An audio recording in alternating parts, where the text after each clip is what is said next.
Hi everybody, this is Rob and Kurt with Two Brothers Hobby, and in front of us we have the IFT Evolve 300CX RTF.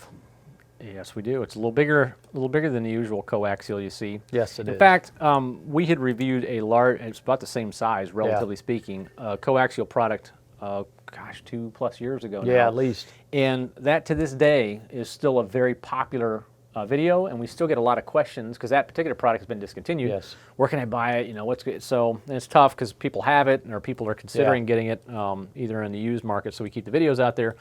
My point being is it's attractive. Yes. It's an interesting, attractive market segment. Yeah, it is. So now we see the 18-inch diameter IFT Evolve come out, and IFT stands for Innovative Flight Technologies, new company. This is, I believe, their first product they're releasing, but are associated with a group that's well established in the industry, so it's not like out of nowhere. But you know, innovative.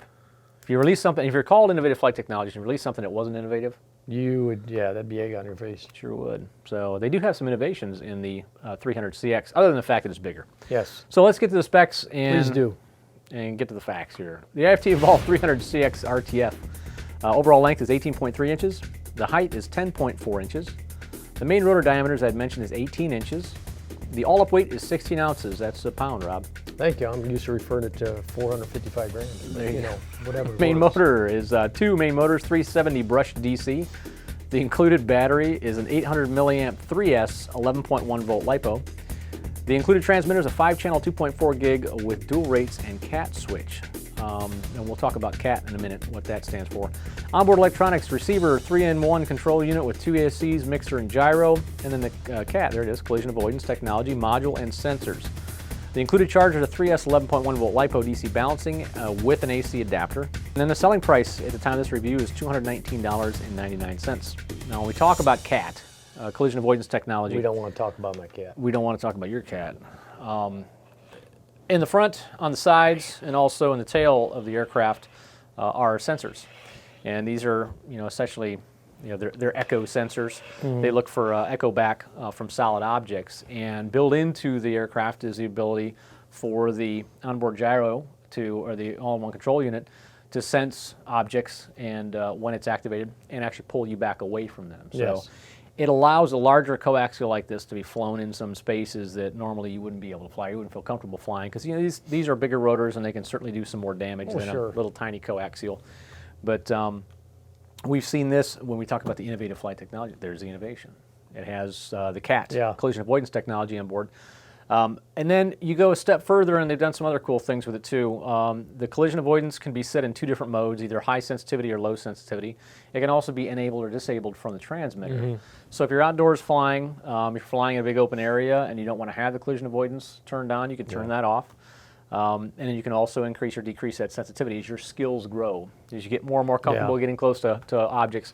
And one thing you'll notice about a coaxial, if you've ever flown them before, if you haven't flown them, you'll find as you get those rotor blades close to either the ceiling or the wall, something happens where it sucks it right in. It's like, you know, you see the bug bouncing off the side of the house, you know, at night.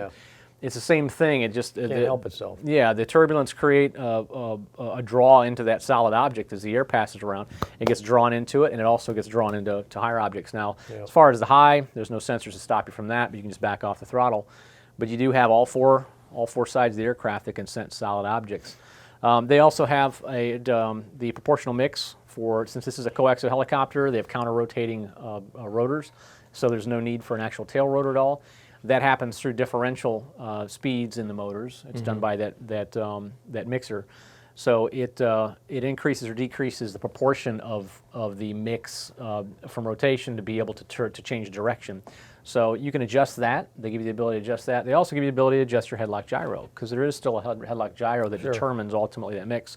So there's a few things going on, and we've tested them before where, you know, like a clear sign that there's your proportional mix is off slightly is when you peg the throttle on a coaxial, and it always wants to spin a little bit, but then it corrects or spins and it holds. Your proportional mix is off a little bit, so you can adjust that. In fact, the proportional mix takes place even on single rotor helicopters that have a separate motor to run the tail. You have a proportional mix because you have 2 different motors there.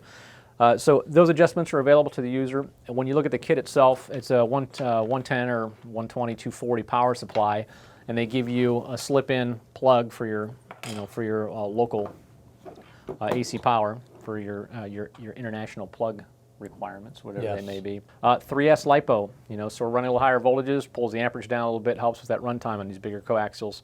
And then in the kit's included batteries, two extra sets of rotor blades, a little tweaker screwdriver, and then, like we said, the 5-channel radio with the additional ability to turn on or off Yes. the CAT technology. So And it's a fairly substantial radio, too. it really is. I It's noticed. a good Yeah. sized radio. So, and then a nice big manual too. So you got plenty of instructions there Yeah. and guidance. And that's one thing we've noticed coming from this group, be it an Aries product that we've tested Yeah. or IFT. We're seeing really comprehensive manuals, Yes. which helps a lot for Yes, it beginners. does. So enough chat. Let's go to the flight footage. We'll take a look at that and make sure you come back for part 2, the review scoring.